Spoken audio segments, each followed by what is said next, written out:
Silence hung in the air around her. Little Tuft held his breath and stood still in the doorway. "Well," said Book, flapping its pages, "I thought this was what we came all this miserable way to see." "Shh," Little Tuft whispered. But the snow dragon was stirring. Slowly she stretched herself. Longer and longer and longer she grew. Little Tuft stared at her. He couldn't think of anything to say.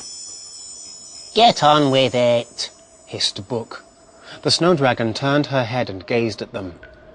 "Book," she asked, "is it you? And a two-leg?" Little Tuft began to stutter. Please, I need your help." The snow dragon stopped, her eyes full of cold tears. "Of all the snow dragons, only I am left. Why should I help you, two-leg? Fight the fire dragons yourself." Little Tuft was blue with cold, but he took a deep breath. "Oh, your majesty, you don't understand. The two-legs don't want to fight. All they want is a little land where they can live in peace. Look at us. Book will show you." Book stayed firmly closed. Little Tuft's voice began to shake. Perhaps it doesn't know." "Rubbish!" Book strutted forward. "I know everything." It opened its pages wide, and the snow dragon saw the burnt and wasted world. A page turned, and a two-leg baby cried and cried in a dark and murky cavern. Another page, and Little Tuft was struggling across a blackened desert. The snow dragon looked down at Little Tuft. "Yes," she said, and her voice was gentle. "The two legs are very small and weak, but they are still brave enough to walk through fire to ask for help for one another. So, yes, I will help you."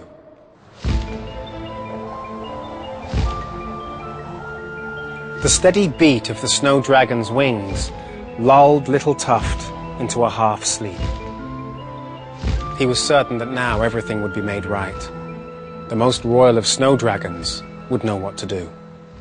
Little Tuft shut his eyes and leant back against the mighty silver wing.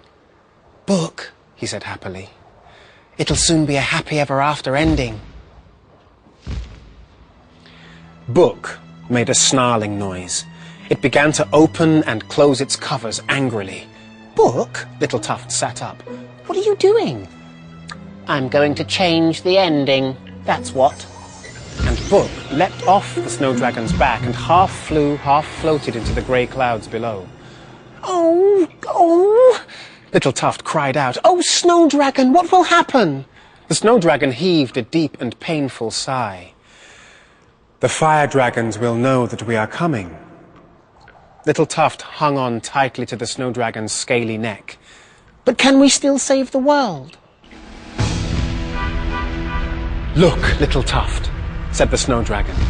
A huge volcano was belching red and yellow flames high into the sky, and fire dragons soared in and out of the glittering sparks that showered from its glowing crater. Clouds of thick black smoke swirled into words. "Most royal of fire dragons, king of all the world." "Book has arrived," said the snow dragon.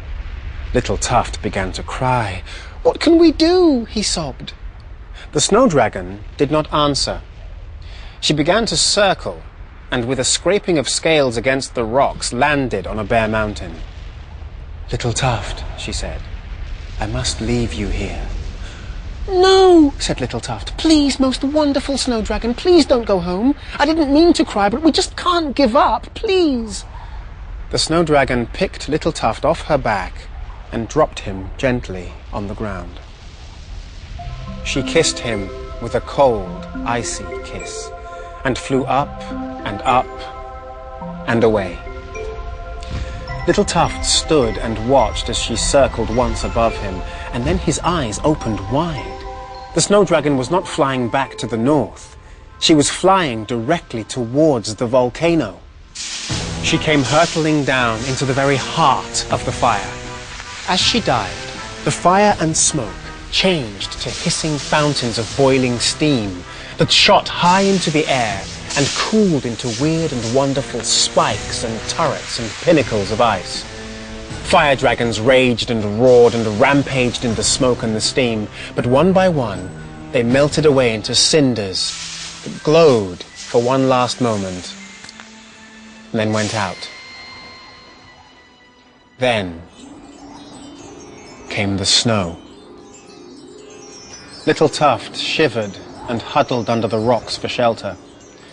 He went on watching for the snow dragon until he was frozen with cold, but she never came back.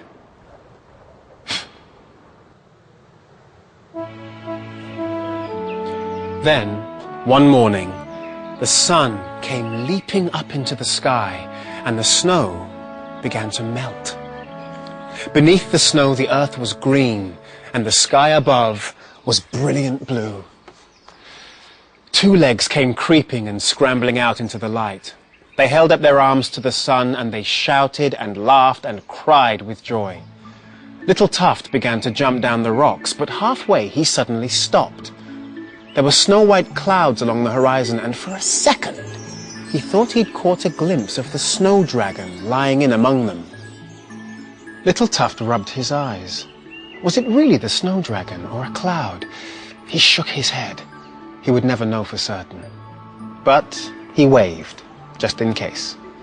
Then he ran on to join the other two legs, to be hugged and kissed and to argue about who should be the first to dig the earth and sow the seeds. And Book? Who knows? But for the moment, that's the end. Bye for now.